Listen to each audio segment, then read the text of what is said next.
वो कहते हैं फॉरगिव एंड फॉरगेट। क्या कहा? Forgive and forget. यदि आपको जीवन में तरक्की करनी है, आगे जाना है, सक्सेसफुल होना है, तो आपको आपके जीवन में जितने भी नेगेटिव एक्सपीरियंसेस हुए से उसमें से कुछ सीख कर उन लोगों को माफ़ करना ही पड़ता है। मैं सच बता रहा हूँ। आज अभी हमारे रক্তিम सर से चर्चा हो रही थी कि लोग आज इतने जेलसी से पीड़ित हो गए छोटी छोटी चीज़ों में। वो अपनी सफलता निष्फल होंगे तो चलेगा, लेकिन दूसरा इंसान सफल नहीं होना चाहिए। तो नेल्सन मंडेला ने क्या सिखाया? फेलियर्स सबके जीवन में आते हैं। ऐसा नहीं है कि आप यहाँ पर बैठे हो तो आपके जीवन में फेलियर्स नहीं आएंगे। सबके जीवन में निष्फलताएं आती है, लेकिन उस निष्फलता को आप टैकल कैसे करते हो, आप उसको हैंडल कैसे करते हो, उसके आधार पर आपके जीवन की सफलता सुनिश्चित होती है। जब नेल्सन मंडेला का देहांत हुआ 2013 में, मेरी बात गौर से सुनना, 2013 में, तो विदाउट एनी इन्विटेशन दुनिया भर के जितने भी प्राइम मिनिस्टर्स थे, जितने भी प्रेसिडेंट्स थे, जितने भी हॉलीवुड के सेलिब्रिटीज़ थे, बॉलीवुड के सेलिब्रिटीज़ थे, बिन बुलावा उनके फ्यूनरल्स में आए थे। क्यों? वो प्राइम मिनिस्टर बने थे इसलिए नहीं, क्योंकि उन्होंने जीवन को ऐसे तरीके से जिया कि लोगों को आज भी उनको याद करना पड़ता है।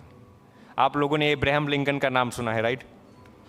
अब हम उनको इतना ही देखते हैं कि वो अमेरिका के प्रेसिडेंट थे। हम उनको कैसे पहचानते हैं? वो अमेरिका के प्रेसिडेंट थे। लेकिन आपने उनके जीवन में कितने फेलियर्स आए वो देखे हैं? जब वो 2 साल की उम्र के थे, when he was 2 years of age, उनको अपने ही घर से बाहर निकाला गया, क्योंकि घर में रेंट की फीस भरने के लिए पैसे नहीं थे। 4 साल की उम्र में वो दूसरे घर पे रहने के लिए गए। 4 साल की उम्र में वही घर से उनको निकाला गया, धक्का मारकर निकाला गया। 9 साल की उम्र में उनकी माताजी का देहांत हो गया। 13 साल की उम्र में उनके पिताजी का देहांत हो गया। 22 साल की उम्र में उनकी जो फियांसी थी उनका देहांत हो गया। फिर वो सेनेट के इलेक्शन के लिए लड़े। जैसे यहाँ पर जी MLA MPs का इलेक्शन होता है, वैसे US में सेनेट्स का इलेक्शन होता है। सेनेट का इलेक्शन वो 19 बार हारे। कितनी बार? 19 बार, 19 टाइम्स वो सेनेट का इलेक्शन आए, फिर भी वो हारे नहीं, और फिर वो अमेरिका के राष्ट्रपति बनते हैं। तो मेरा कहने का तात्पर्य क्या है? हम एक निष्फलता हमारे जीवन में आती है और हम हार जाते हैं। छोटी छोटी चीज़ों में हम सुसाइड की बातें करते हैं, डिप्रेशन में चले जाते हैं। मुझे आश्चर्य इस चीज़ का लगता है, आज प्राइमरी स्कूल्स में डिप्रेशन के टीचर्स हैं। आज प्राइमरी स्कूल्स में आपको साइकियाट्रिस्ट रखना पड़ता है। आप एक कंटेम्पलेशन करो, हमारे देश में कैसे कैसे लोग पैदा हुए हैं। साम्राज्य छीन जाने के बाद भी मिट्टी के बर्तनों में भोजन लेकर, घोड़े की पीठ पर बैठकर अपने मूछ पर ताव देने वाले महाराणा प्रताप के वंशज आज छोटी छोटी चीज़ों में डिप्रेशन के मरीज हो चुके हैं। अपनी गोरिल्लावार पद्धति से औरंगजेब जैसे दुर्दांत शासकों को दक्षिण भारत की ओर मृत्यु की ओर छोड़ने वाले छत्रपति शिवाजी के वंशज आज यदि स्मार्टफोन्स नहीं मिलता तो डिप्रेशन के मरीज हो जाते हैं। तो हमें हमारे टॉलरेंस लेवल्स को बढ़ाना पड़ेगा। मैं आपको कभी भी ये नहीं कहता कि आप हार्ड वर्क करो, मैं कभी भी ऐसा भाषण नहीं देता। आप अपने टॉलरेंस लेवल्स को बढ़ाओ, क्या पेशेंस लेवल्स के बढ़ाओ। यदि आपके अंदर अपने इमोशंस को कंट्रोल करने की ताकत आ जाएगी ना, आप एक दिन सक्सेसफुल बनकर ही रहेंगे। आप में से कितने लोगों ने अर्थर एश का नाम सुना है? किसी ने सुना है अर्थर एश का नाम? रेज योर हैंड यदि किसी ने सुना हो तो। किसी ने नहीं सुना? He was a professional tennis player. आज टेनिस तो आप जानते हैं ना, tennis. He was a very professional tennis player. आज ऐसा कहा जाता है कि अर्थर एश जैसा कोई भी टेनिस प्लेयर इस पृथ्वी पर पैदा नहीं हुआ। वो US ओपन जीते थे, विंबलडन चैंपियन थे। अब उनकी मैं एक छोटी सी बात सुनाता हूँ, आप गौर से सुनना।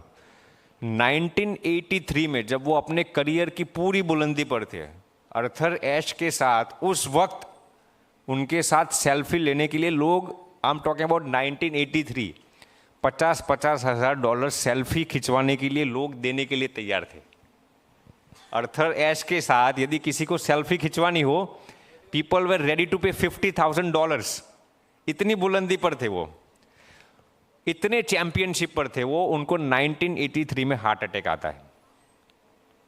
और हार्ट अटैक के दौरान, हार्ट अटैक तो ठीक हो जाता है, लेकिन उस वक्त मेडिकल ट्रीटमेंट इतनी एडवांस नहीं हो चुकी थी। तो उनको जो डॉक्टर ट्रीटमेंट कर रहा था, उनको गलती से किसी HIV संक्रमित पेशेंट का खून उनको चढ़ाया गया, और डॉक्टर की गलती से आर्थर एश को एड्स हो चुका। उनकी गलती नहीं थी, डॉक्टर की गलती से आर्थर एश को एड्स हुआ।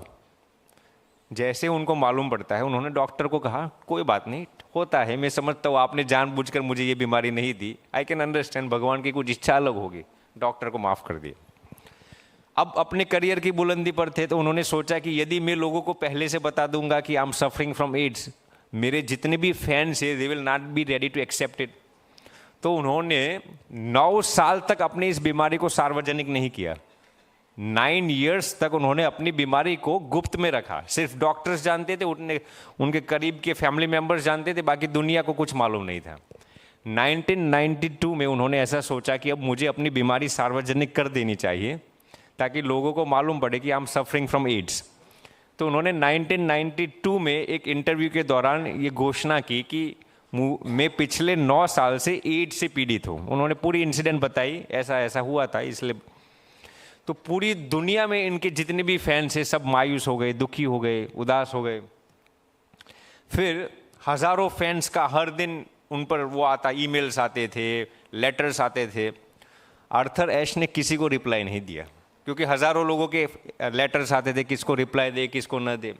उसमें से एक 15 साल के लड़के ने उनको एक लेटर लिखा था, Arthur I am your biggest fan, मैं आपका सबसे ज़्यादा मुरीद इंसान हूँ।